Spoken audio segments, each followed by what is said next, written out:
लीजिए। चलिए ठीक है, हमारा गुरु जी हम लोग क्या पढ़ रहे हैं?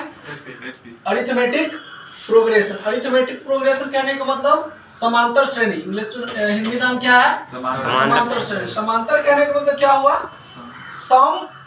सम वाला श्रेणी। सम वाला श्रेणी कहने का मतलब जितनी भी लाइन लगी। श्रेणी कहने का मतलब होता है लाइन। क्या? लाइन। मान लो हम लाइन लगाते, बच्चे क्लास में लाइन पढ़ा होगा, लाइन सिस्टम। स्कूल में जाते हैं नंबर सिस्टम से लोग रहता है, नंबर सिस्टम होती है ना। अब मान लो हम क्लास एडमिशन लिए तो सीधा 5 से 10 में, 10 में से ऐसे जाते हैं क्या? नहीं। जैसे हमको जाना पड़ा, 1 में स्टार्ट किए तो 1 से 2, 2 से फिर 3, 3 से फिर 4 से फिर 5 से फिर अब टू। इस प्रकार से हमने चला। इसी प्रकार से न चला है कि ऐसा तो नहीं चला कभी 1, उसके बाद फिर 2, उसके बाद सिर्फ 4, फिर उसके बाद 5, फिर 8। ऐसा गया है क्या? नहीं, ऐसा नहीं गया। हमने कैसे गया है? ये वाला सिस्टम को फॉलो किया है ना। लगभग बच्चा इसी सिस्टम को ना फॉलो करता है ना। तो ये सिस्टम जो हमारा होता है, ये हमारा क्या कहलाता है? समांतर श्रेणी। समांतर श्रेणी कहलाता है, ठीक है। लेकिन इसमें देखिए, हमको इसको देखना है। यहाँ देखिए कितना हो रहा है? मतलब 1 का डिफरेंट जा रहा है। यहाँ फिर 2 का हो रहा है, यहाँ फिर 3 का, 1 का ही हो रहा है, यहाँ फिर 3 का। लेकिन यहाँ सभी में क्या है? इक्वल है ना, सभी में एक ही है जी। तो जिसका समांतर श्रेणी, समांतर कहने का मतलब जिसका बीच का अंतर, जिस लाइन का चाहे जिस श्रेणी का बीच का अंतर सम हो, उसे हम क्या कहेंगे? समांतर श्रेणी। और जिस श्रेणी का बीच का अंतर सम नहीं होगा, उसको हम समांतर श्रेणी बोलेंगे? नहीं बोलेंगे, ठीक है। बस इतना ही सी बात है समांतर श्रेणी को हमको समझने के लिए। जैसे मान लीजिए 2 का टेबल हम लेते हैं। कितने का टेबल है? 2 का। 2 के बाद क्या आता है? 4, 6, 8, 10 अप टू यही आता है। इससे ज्यादा कुछ नहीं। लेकिन इसको करने के लिए हम कैसे देखते हैं? इसमें देखिए तो 2 से 4 जाना, 2 से 4 गए थे, कितना का आया? 2 का गया। इससे फिर समांतर है, यानी सब में 2 का है ना, कोई चेंजिंग नहीं है। यही हमारा समांतर श्रेणी होता है। एनीबॉडी कोई भी टेबल ले लीजिए, 2 का हो, 4 का हो, 5 का हो, 6 का हो, 7 का हो, 10 का हो, कोई भी टेबल ले लीजिए, वो क्या होता है?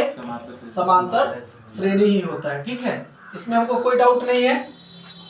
चलिए इसको 2-3 फॉर्मूला को सबसे पहले जान लीजिए। अब इसका प्रथम पद, इसमें कुछ इंपोर्टेंट होता है। जैसे ये हो गया, इसको हम क्या बोलते हैं? प्रथम पद। इसके बाद वाले को क्या बोलते हैं? सेकेंड पद, है ना। और सबसे लास्ट वाले, सपोज मान लीजिए ये हमारा लास्ट है, तो इसको हम क्या बोलते हैं? अंतिम पद।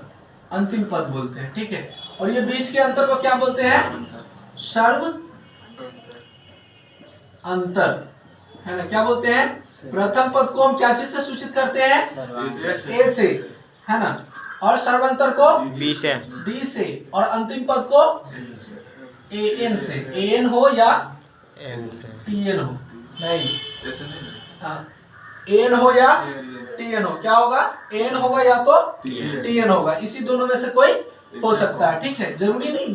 सपोज मान लो जहां ए रहेगा वहां एन होगा, जहां टी रहेगा वहां टीएन होगा। समझ रहे? जहां ए रहेगा वहां एन होगा, जहां टी रहेगा वहां टीएन होगा, ठीक है।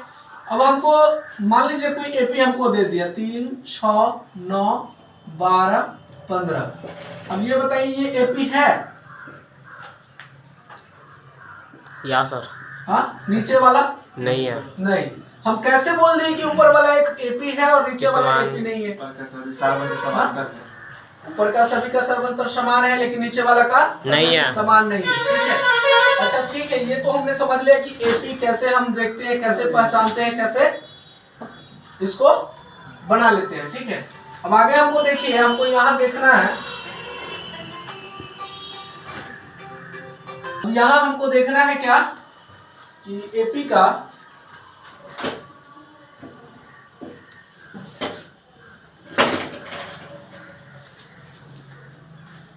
हमने तो पकड़ लिया कि A1 को क्या बोलते हैं? ए बोलते हैं। उसके बाद A2 को, अब A2 कहने का मतलब हम जान रहे हैं कि सभी का D समान होता है ना। D कहने का मतलब सर्वांतर समान होता है। जब सर्वांतर समान हो गया तो इसमें अगला पद के लिए सिर्फ हम डी जोड़ देंगे, पहला पद में डी जोड़ देंगे तो दूसरा पद हमको मिल जाएगा। मिलेगा या नहीं मिलेगा? देखिए a प्लस डी हो जाएगा।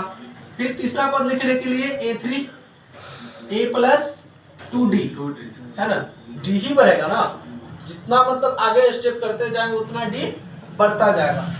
a4 के लिए क्या बढ़ेगा? a plus 3d।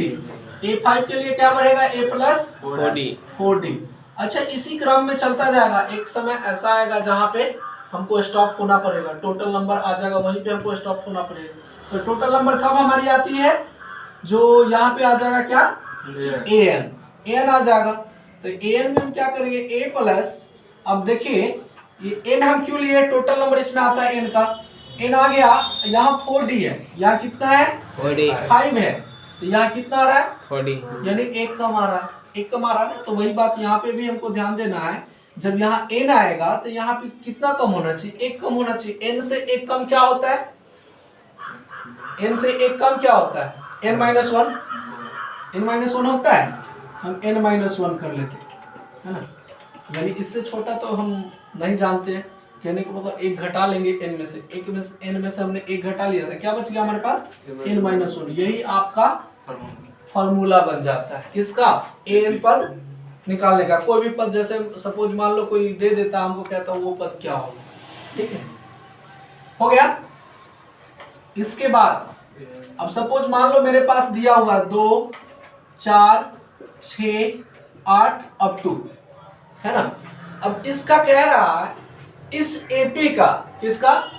इस एपी का, ये हमको दिया हुआ क्वेश्चन एपी है, इस एपी का 15वां पद ज्ञात करिए। कौन सा?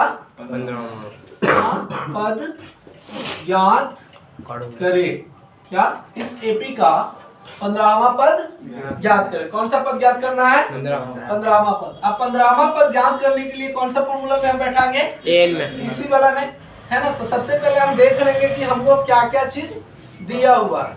जो दिया हुआ है उसको हम अलग कर लेते हैं। क्या हमको दिया हुआ है? a1 दिया हुआ है ना, a बराबर हमको दिया हुआ, कितना दिया हुआ है? a बराबर 2 है, a बराबर हमने 2 को लिख लिया। उसके बाद क्या दिया हुआ है? d बराबर हमारे पास कितना दिया हुआ है? अब देखिए d हम कैसे निकालते हैं? a माइनस, ये a1 है, ये a2 है, ये a3 है, ये a4 है। d निकालने के लिए हम क्या करेंगे? अगला में से पिछला को घटा लेंगे। a2 माइनस a1 हमने घटा लिया, क्या मिल जाएगा हमको? 4 माइनस 2 बराबर 2 निकल गया। इसके बाद हमको क्या दिया हुआ? कौन सा पद कह रहा है? 15वां पद कह रहा है। तो n का मान दे रहा है, n बराबर कितना हो गया? 15, और an का मान आपके पास नहीं है, n का मान नहीं है। इसको निकालने के लिए हम कौन सा फॉर्मूला का प्रयोग करेंगे? वही n बराबर a plus n minus 1 into D. a हमारे पास कितना दिया हुआ? देखिए इसमें सिर्फ हमको बैठाना है और कुछ नहीं करना है ना। सपोज मान लो कि जैसे हमको क्या खाना खाने के लिए, तो खाना हम हाथ में लेके खा लेंगे क्या? चावल दाल सब हाथ में रख लेंगे, खा लेंगे। उसके लिए भी थाली होती है, थाली होती है। कुछ ऐसा थाली होता है जिसमें अच्छे से परोसा जाता है, कुछ ऐसा थाली होता है जिसमें हम, उसमें भी नहीं होता है खास बनाया हुआ, उसमें भी परोस लेते हैं, ऐसा करते हैं ना।